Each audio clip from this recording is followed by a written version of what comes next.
Hi, welcome to Budget MTG Decks. All magic fun, all cards under $1. I'm David. I'm Stefan. And today we're going to be looking at all the white cards in Guilds of Ravnica. I'm going to evaluate them for limited, like draft or sealed.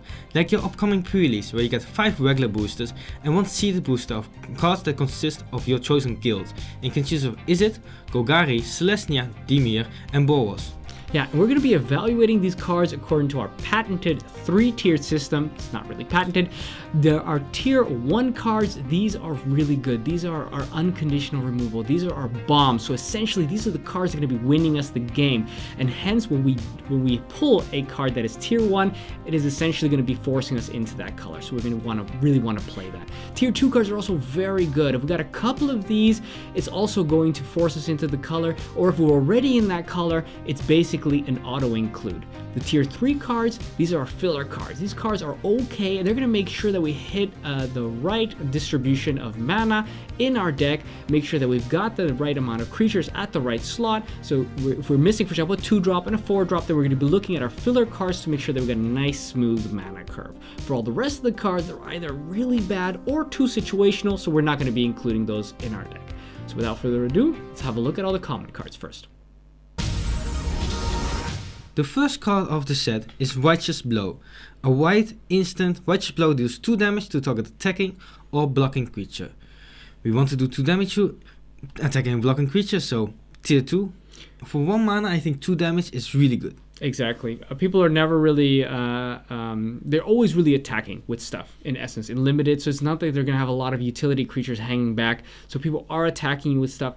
If it does have 2 toughness, and there's actually quite a lot of creatures which have very low toughness in this set, especially the evasion creatures. So this really makes sure that you can always hit those as a surprise. And additionally, what I also like about it is that you can use it, you can block with a creature and then add this to make sure that you can kill an even bigger creature that you wouldn't otherwise have been able to kill with Righteous Blow. Yes, you may 2-for-1 yourself, but people would never expect you to be able to deal with maybe a 4 toughness creature.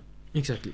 Take Heart is next. For a single white, it's an instant. Target creature gets +2/+2 until the end of turn, and you gain 1 life for each attacking creature you control. Okay, that second part is not really relevant. The incidental life gain is a little bit of an upside. However, I really enjoy my 1 converted mana cost instants, which are combat tricks, which give me more power and toughness than just 1. Okay, so it sounds like a mouthful, but in essence, basically giving something +2/+2 or +3/+3 or etc. And I think for 1 mana, that is always going to be good because you're always going to make sure that you're not trading anymore at this point when people are expecting you to lose something. You're actually going to be getting rid of their stuff, and your creature is going to survive. And that's why I really like these. And of course, the fact that it's only 1 mana, 1 white mana, is you always can leave it open to be able to use it. Yeah, it's just for 1 mana, it's really nice, especially with the upside of gaining life. It's just all cumulatively pretty good. Yeah, so that's tier 3. Yeah, good filler. Hunted Witness, 1 mana, 1/1 human, and when he dies, create a 1/1 white soldier creature token with lifelink. A 1/1 for 1, I don't like these. It dies, it gets a 1/1 with lifelink. Also, not good. Yeah. Put it aside. You can just chomp 2 times, chump block, which essentially means you block and people weren't able to deal damage to you, but you lose the creature and you weren't with no chance of killing their creature. And essentially being able to do that twice is just not worth the card slot. Moving up next is Healer's Hawk. For a single white, we got a 1/1 bird with flying and lifelink. Now, what has been happening the past couple of sets is that Wizards has been making 1/1 flyers for 1 and trying to push them the whole time for limited, or I don't know what they're trying to push them for, but in either case, they've never been good, and they're the never... 1/1 for 1 just in general. That's true, actually, because we got flying, and now we get lifelink. Yeah, and then we had a 1/1, and they became a 1/2, and then it became a 1/2 with some kind of upside, and now it's got flying. So essentially, the 1 converted mana cost creatures, in this case a 1 white, have been improving. But the question is, are they good enough at this point to be using them in limited? And I still think that even with the lifelink, it's still not going to be enough. So we're going to have to put this one aside. Even if you get it on turn 1 and you attack with it, opponent will have a flyer, any flyer, then it will die. So you'll get maybe 3 life out of it before it stops doing anything. Yeah. The next one, Skyline Scout. 1 and a white, it's a 2/1 human scout. Whenever Skyline Scout attacks, you may pay 1 and a white. If you do, it gains flying until end of turn. I like this one a lot more because of the 2 power. It can trade off with 2 2s and 3 2s, which is really nice. And like we said before, we have a lot of low toughness creatures, so the 2 power is pretty relevant. And if you want, you can give it flying. And I like this a lot better for, I think, tier 3. Yeah. We usually evaluate cards and say whether they're good depending on how much they really do, because a card that does most, gives you the most value, that's more valuable to you, obviously. So, but there's another way of looking at it as well, not only if a card replaces it, for example, but also if it is useful in more stages of the game. And this is a perfect example of a card that on turn 2 you can play it. It's fine. It's going to be dealing 2 damage if somebody else is a little bit slower. It's going to be getting in there and attacking on an empty board state. But later on in the game, when the board state has completely set to parity and nobody can attack anymore, then you can easily use the mana to turn it into a flyer when it's attacking and still continue to deal damage. So it's good in both early and the late stages of the game. Yeah. I still don't really like the 1 toughness, but with the ability, I like it a lot more. Yeah. Next one, 10th District Guard, 1 and a white. It's a 2/2 human soldier, and when he enters the battlefield, target creatures +0/+1 until end of turn. I think this ability is irrelevant, but it's still a 2/2 for 2, which is really what you want, and it gives you something extra. So I'm not gonna complain about it. No. It's just a fine filler. You know? Don't feel bad playing 2/2s for 2, because they do work in limited. Then we move on to Luminous Bonds for 2 and a white. So for 3 mana, it's an aura. This enchantment is going to make sure that the enchanted creature can't attack or block. So this is basically unconditional removal in white. It shuts down anything. Sure, activated abilities, triggered abilities still work.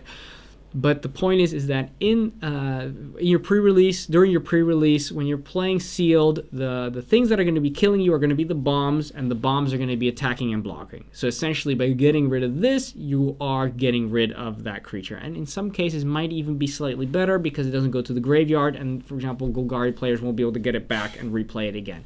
Incidental, sure. But this is still tier 1 because these are the kind of cards that shut down your opponent's win conditions and hence make sure that you've got more time to find your win condition. Yeah, what's really important, because this is unconditional removal, it gets rid of anything you want. Just any bomb without any class of toughness or power or anything. Yeah, important. Blade Instructor, 2 and a white. It's a 3/1 human soldier. I don't really like my 3/1s, but a lot of power is nice. And it has Mentor, which is a new mechanic. And whenever this creature attacks, put up +1/+1 counter on target attacking creature with lesser power. Which means it can pump out 0 power creatures or 1 power and a 2 power. It's not bad, but all these mentor creatures have low toughness, and I really don't like it because you attack with it, you pump something else up, and then this dies. Yeah. I think it's still a decent filler, because it has a high power with the mental upside. Yeah. I would really only play this if I'm going for truly a very aggressive strategy. Yes, Stefan says, especially I like my 3/1s, but the problem is I really like my 3/1s for 2 mana. And I don't really like my 3/1s for 3 mana, because actually for 3 mana I'd much rather have a 2/3, for example, because then it makes it a lot more solid against opponents' 2/2s, for example. In this case, it's still a filler because of the fact that on turn 2 you can play 2/2, then on turn 3 you can play this guy, and then turn 4 you can essentially attack with a 3/3 and a 3/1, and if you're going super aggressive, that might be good enough to win you the game. But yeah, the problem is as soon as they have a 1/1 soldier with lifelink down there, then this thing, it's just going to die. Exactly. Very unfortunate. Sworn Companions is next for 2 and a white. It's a sorcery. For 3 mana, we're going to create 2 1/1 white soldier creature tokens with lifelink. So for example, like one of these 2 guys. However, the problem, even though it is 2 power and 2 toughness for 3 mana, and it does have lifelink, it's spread over 2 bodies, which means that, and it's not instant speed, so you can't use it as a surprise to block with stuff. And attacking with these guys is going to be really, really useless, because as soon as they have a 2/2, they can just, they'll just take the 1 damage, kill one, and then the next time you attack, they'll kill the other one, and then you've basically got nothing. And that for just a measly having them a 2/2, which is basically the most basic thing you can possibly have on the battlefield. So I would say just put this one aside. Yeah. Next one is Leather Guardian, 3 and a white, a 2/4 human knight. I like my 2/4s because it can still kill all the 2/2s, and like we saw, the 3/1 and anything in between. And it has Convoke, which is also a new mechanic, which a returning mechanic. Your creatures can help cast this spell. Each creature you tap while casting this spell pays for 1 mana of that creature's color.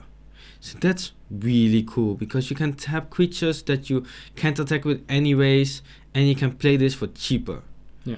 Which you can get this on turn 3, which is really nice. Turn 3, a 2/4, I'm in. Yeah. Tier 3, really good filler. Really solid. I also, and it's important to remember that when you tap that creature for the color, it means that if you tap a white creature, you can use it to pay for the white pip of the casting cost that's required. So it doesn't only, there are mechanics out there that say, oh, it only pays for the generic mana, you know, but you always still need to pay for the white. Not with Convoke. You could tap 4 creatures if you got like 4 white creatures, and you could just play for free, essentially, which is even better. Which is pretty nice, yeah. I like free. Parhelion Patrol is next for 3 and a white. So for 4 mana, it is a 2/3 human knight with flying, vigilance, and mentor. Now, when we were discussing this already before, Stefan said, wow, this thing has a lot of keywords for a common, and I would have to agree. Not only that, but I love the fact that it's a 2/3 body. I love that it's flying, and in essence, the vigilance is also actually going to be relevant because you're going to be poking, and then you can still use it to make sure people can't attack with their 2/2s. A 2/3 with vigilance, I really like it, especially on flyer. It is really strong. The mentor is going to be irrelevant because it would only do it if you've got 1-powered creatures, and the only 1-powered creature you're going to have are going to be other flyers. So yeah, it could potentially be relevant. Or the lifelinker that you incidentally get. Yeah, you're probably not going to go for no, stuff that makes but those there are a tokens. couple that just incidentally get tokens, which is... So it could be relevant. However, even if it wouldn't say the word mentor on there, I would still pick it very highly. I would say this is tier 2. Yeah, I think, like David says, the mentor is pretty relevant, but regardless, a pretty good card. Candlelight Vigil. 3 and a white, each enchantment or aura, enchant creature gets +3/+2 and has vigilance. It's a lot of power and vigilance, that's good, but enchantment, a lot of mana, I don't think it's good enough. It'll cost you a lot, and when they have the removal, you paid this for naught, and you lost a card. You lost 2 cards. Yeah, as usual, when people play auras, you punish them by playing 1 card, and then they lose the creature and the aura, which means they lost 2 cards. So essentially, you're kicking their butt at this point. So don't play your auras unless they are ridiculous. Color the Culprit is next for 3 and a white. So for 4 mana, it is an instant destroy target creature with toughness 4 or greater. It is instant speed, which is super sweet. It's not unconditional removal because, you know, it does, sometimes you won't be able to hit anything that you want to hit with it. However, it is tier 2 because it's going to be hitting what? Those really big creatures, those bombs, those things that you have to deal with, or else they're going to kick your butt, and that's why I think it's tier 2. Yeah, it kills big-butted creatures. Yeah. And I really like that. Intrusive Pack Beast, 4 and a white. It's a 3/3 beast with vigilance. And when Intrusive Pack Beast enters the battlefield, tap up to 2 target creatures your opponent controls. We've been discussing about this card, and I think it's a pretty decent filler. It's a 3/3 for 5, which we don't really like because it's really expensive.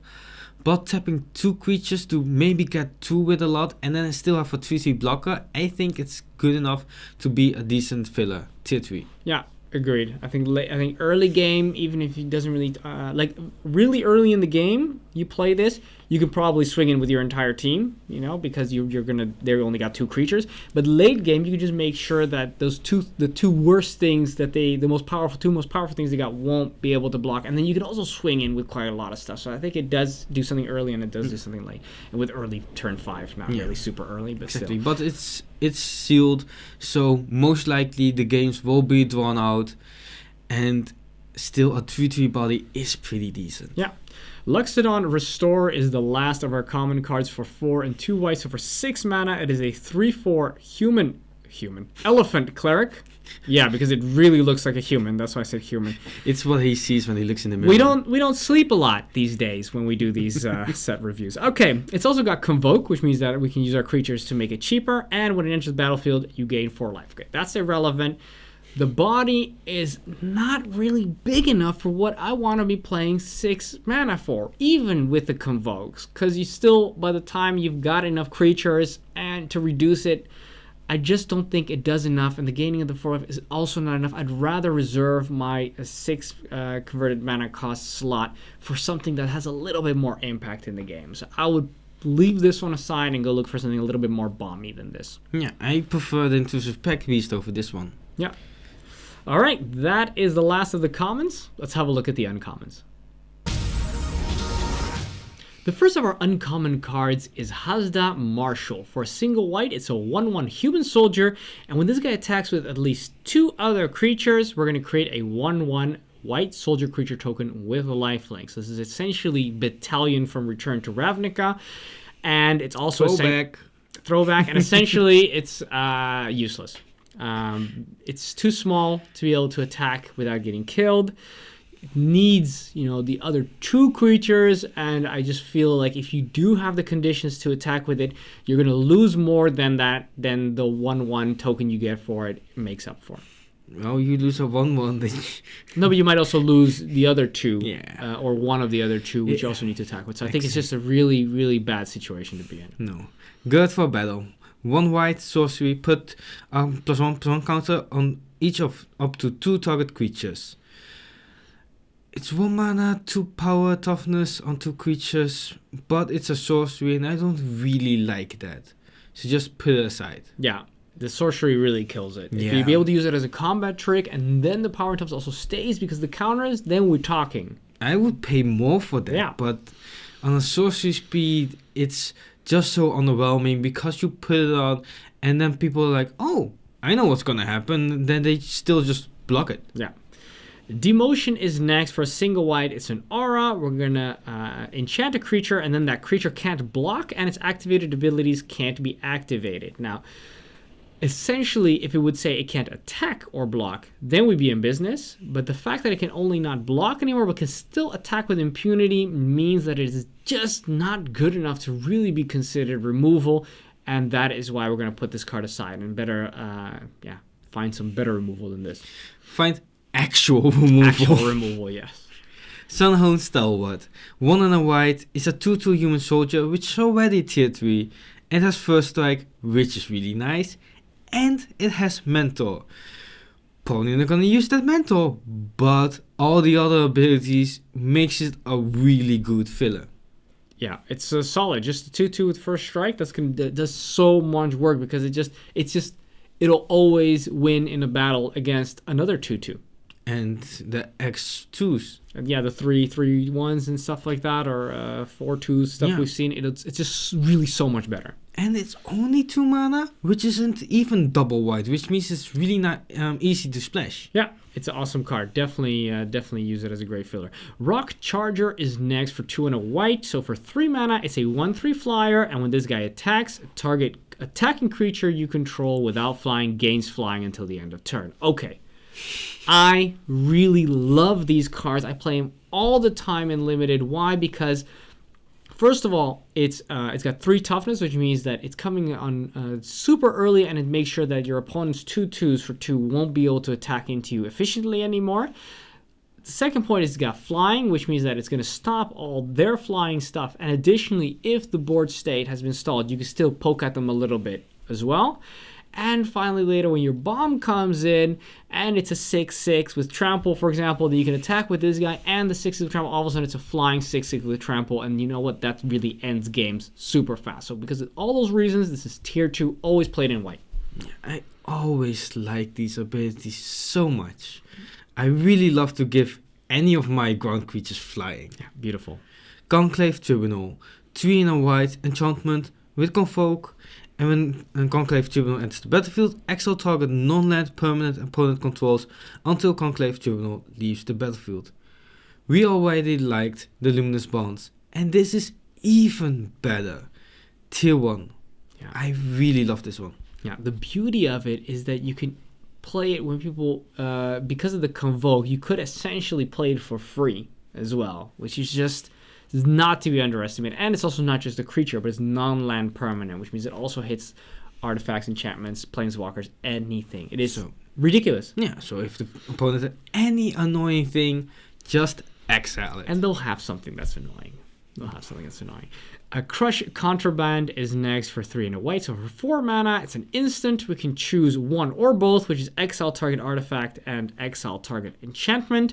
Now, in a limited, we're not going to be using this that much. It's a very situational card. People are not going to be heavy in with artifacts and enchantments, especially not in this set. So that's why it's a sideboard card. We're going to put this one aside. Inspiring Unicorn. 2 and 2 white. It's a 2/2 unicorn. I don't really like it for that body, for that mana cost. But when Inspiring Unicorn attacks, creatures you control get +1/+1 until end of turn. And it's not other creatures, which means Inspiring Unicorn attacks as a 3/3 and it's pumping your team. Attacking as a 3/3 for 4 mana, I think that's actually pretty decent. But pumping the rest makes it, for me, that's a really good filler card. Yeah. We were having an argument whether this brings it to tier 2, but unfortunately, just the +1/+1 was not enough for us to bring it into, always play it. Because for me, it's also 3/3 on defense is so important, and that is it's only a 2/2 on defense. I think it's really detrimental. Yeah, it really puts you in a difficult blocking situation if you're behind casting this for that 4 mana. Absolutely. Flight of the Equinauts is our last uncommon card for 7 and a white. So for 8 mana, it is a 4/5 flyer with Convoke. Now the Convoke, of course, means that we're not going to be paying 8 mana for it because we don't mind tapping our entire board to get this thing for a discount. The 4/5 is going to be the biggest thing in the air, pretty much, and which means that, and of course the flying makes it super strong. I would say tier 2. How much do you think we're going to be casting this on average in a normal game? 5, I think. For 5 mana. Yeah. So for 5 mana, a 4/5, tapping a couple of creatures, tapping 3 creatures in this case. I could see that being very realistic. Yeah. Also, you have to remember you can't attack with these things and with the creature that you tapped and can't block, which means you're spending your whole turn to cast a 4/5 flyer. But I think I'm okay with that. Yeah. Because what will your opponent have that's better than this? Because then your opponent still can't really attack you, which means you're safe. And if it does, which means you can kill one of them. Yeah. So I'm happy with this. Yeah, very solid uncommon card. Beautiful. All right, that is it for the uncommons. Let's have a look at the rares. Our first rare is Bounty Agent. 1 and a white. It's a creature, a 2/2 human soldier with vigilance, which is already pretty decent filler. And it can tap and sacrifice, destroy target legendary permanent, that's an artifact, creature, or enchantment. So a historic permanent, I guess. Just not planeswalker. Yeah. I think that's pretty much what they want to say with this. This effect will most likely not be relevant, which is still a decent filler, with the upside that if they have a legendary creature, you can kill it. Yeah, but just see it as a 2/2 for 2 with vigilance. Filler, sure. Game winning, not really. No.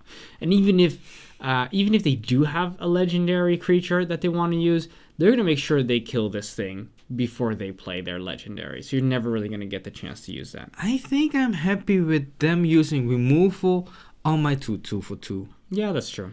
I think I'm really happy with that. Yeah. So, but still just a filler because it doesn't really change anything else. Because we have seen the other flyer, it's not a legendary, so not all the bombs are legendary. No, that's definitely true. Dawn of Hope is next for 1 and a white. It's an enchantment that says that whenever you gain life, we may pay 2 mana, and if we do, we draw a card. Remember, we do have a lot of 1/1s with lifelink and other ways of gaining life, even incidental life. And talking about 1/1 with lifelink. Speaking of it, for 3 and a white, so for 4 mana, we can create one of those white soldier creature tokens with lifelink. Now, this may seem like a card comes into the battlefield, does nothing. So normally when we've got enchantments, especially these enchantments that come in on turn 4 and turn 5, when we want to be doing game-winning stuff, we don't really like putting those kind of enchantments that don't do anything. This one, however, comes in super early as our 2-drop, we should be okay with that. And late game, what's so awesome about it is that it creates chump blockers. It's an army by itself. Any mana you're not using, you can mana sink it into this enchantment and start creating the armor. Sorry, any 4, yes. Any 4, you can't just put in 3, for example. But yeah, your excess mana in increments of 4, you can use it to create that army. And of course, as soon as you've got that 6 mana, you could even just leave it open. People don't know if you got removal or something. They attack you with something. You create a chump blocker. You gain a life. You pay an additional 2. That's your 6 mana total. And you stop damage. You gain 1 life, you drew a card. Now, if you do that a couple of turns in a row, you're getting such an advantage that you're gonna have the opportunity to get back on top in a game where you were behind. I think this card is a perfect type of card that allows you to get back in the game. Yeah, I think this will do a lot. Especially like we said before, you're limited, you're unsealed, you get grindy games. And I think getting an extra creature, extra 1/1 even, is pretty relevant. Yeah, strong, tier 2. City-wide bust. 1 and 2 white sorcery. Destroy all creatures with toughness 4 or greater. This is a board wipe, but conditional board wipe. But let me tell you something. The big buts are the things that you want to kill. So I think this is really nice. And for 3 mana, a board wipe at tier 2. I think I really like this one. Yeah, the cool thing about this is that either early, if you got this early in your hand, you could play around it, so you don't play your big stuff. And late game, it's so cheap that you could play this and still have enough mana to play something big of your own after that. Then we have Venerated Loxodon for 4 and a white. So for 5 mana, we got a 4/4 elephant cleric this time, not human. It looks pretty human. It looks to me. pretty human, yeah. I see the guy in the front is probably human. Convoke, so we can use our creatures to make this creature cheaper. And additionally, when it enters the battlefield, we're going to put a +1/+1 counter on each creature that convoked it. So essentially, what you want is you actually want to use all your creatures to convoke this. So if you have 5 creatures, just use those 5 creatures to convoke it because they're all going to get a +1/+1 counter on it. And of course, having a 4/4. 4/5 mana is not bad, essentially also because you're probably going to be casting it for free. Very solid. I would always include it in white. Tier 2. Yeah, I really like this one. Light of the Legion, 4 and 2 white. It's a 5/5 angel with flying, which is already really good. And it has Mentor. As a 5/5, you're always gonna be Mentor with something. Plus it has flying, which means it gets really difficult to destroy it. And when Light of the Legion dies, put a +1/+1 counter on each white creature you control. It's so difficult to kill. It pumps your other creatures, and if she finally dies, she still pumps your whole team. Yeah. Or all the white parts of your team. Yeah. That's insane. This is a tier 1 card. It is so good. Yeah, remember that even if you have multiple colored creatures, so let's say if you got Boros creatures, so white and red, for example, they also still count as white, even though they're also red. So they would still get a +1/+1 counter. Super sweet. That's game winning. It is so game winning. Amazing. That is it for the rares. Let's have a look at the mythic. Our only white mythic is Divine Visitation. For 3 and 2 whites over 5 mana, we get an enchantment that states that if 1 or more creature tokens would be created under our control, we're actually going to be creating that many 4/4 white angel creature tokens with flying and vigilance instead. So all those 1/1 soldiers with lifelink are actually not going to be coming in as 1/1 soldiers. They're going to be coming in as 4/4 angels with flying and vigilance. Now, on the surface, you look at this and you go, well, that's it. That's ridiculous. And I'm going to be winning games all day long. In reality, I think our suggestion would be to put it aside because from what we've seen is, yes, there are ways to make tokens, but are there enough ways to make tokens reliably? Number one. And the second point is, how big a chance is it that we're always going to have this card to be able to gain such an advantage from having gone with such a such a strategy in the first place of creating all those 1/1s. And if you don't have one or the other, the entire strategy falls flat on its face because this card does not do anything. As we said already before, enchantments that come in turn 4, come in turn 5, they have to do something when they come in, and this just does absolutely nothing. And I'm really afraid that if you try and make this card work, you're going to be stuck with either one of the two halves of the combo, let's say, and you're not going to have a good time. Exactly. You spend your turn 5 not doing anything, not committing anything on the board, which means you're wasting your turn, and then after that you still have to find the payoff for that turn 5 that you wasted. And I think you lose so much in tempo and card advantage that it's just not worth it. No. So that is it for the Mythic. Let's have a look at the conclusion. In conclusion, I think white is one of the stronger colors of this set. It's got a lot of very cheap, solid creatures, which is usually something that I would be expecting from green. But the creatures in white have, for a very low mana cost, have a lot of very useful abilities. And I also find that the removal is also quite solid, both in its unconditional and in its combat trick department. So I think that you could have a deck built around white, which has a very low mana curve. So hence, with Boros, for example, with white and with red, you could build a very aggressive deck with a little bit of the Mentor, but I wouldn't focus too much on that, but go a little bit more with the Flyers as well. And I think white can definitely fulfill that role. On the other hand, you can also go with green with Selesnya, have a little bit of that Convoke. I'm not too excited about the Convoke mechanic this time. Yes, you can get some value out of casting stuff cheaper, but sometimes you just have the mana, and then you're just like, okay, I can just hard cast it, and I've got nothing else to do with it. So it won't always give you that added value having the Convoke on that. What do you think, Stefan? I think having the Convoke is actually just really nice to have it as an option. Mm-hmm. And like you said before, Boros really wants to have the smaller, faster start, and Selesnya maybe a bit slower, getting a bit more of the bigger creatures. And that's what you really see in this color. You have some of the smaller, aggressive starts, but you have also some of the really mid-rangey top curve. And I think I really like that one. I'm also more of a slower play of the game, just like getting more in the turn 5, turn 6, turn 8, playing more my stuff, playing more bigger things. Mm-hmm. And I really like that because we've seen a pretty decent Flyers, and the unconditional removal, so good. Also the 1 mana combat tricks, like what's up with those? Yeah, it's they're really solid. Nice. Yeah, absolutely.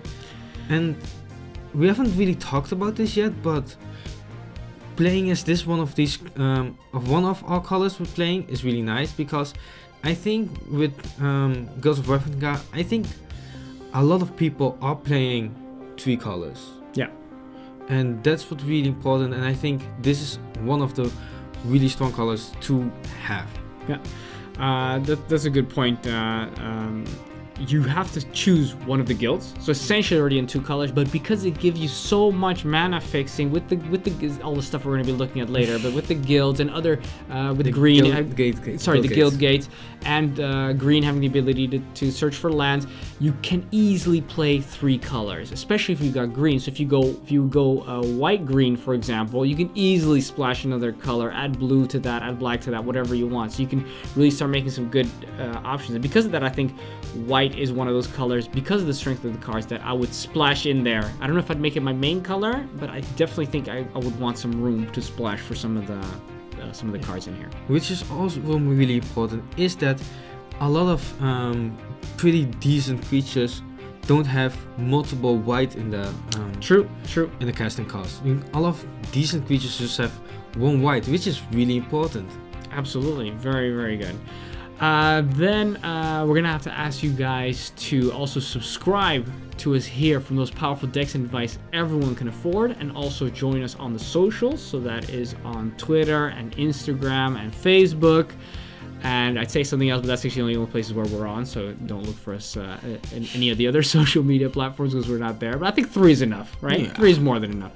And of course, also head on over to patreon.com/budgetmtgdecks and consider donating as little as $1 a month to help us make these videos. We're eternally grateful, and I do mean eternally grateful, to all our current patrons for making these videos possible. So thank you very much for that. And also, if you subscribe here to us on YouTube, don't forget to hit the little bell button, because then you're part of the notifications crew, and these videos are going to be coming out pretty fast, one after the other, so you want to have the little bell pressed so that you get a notification as soon as the new video comes out and get in the know on what the new cards are. We're gonna do our best. We're gonna absolutely do our best. So thanks for watching. I'm David. I'm Stefan. And this was Budget MTG Decks.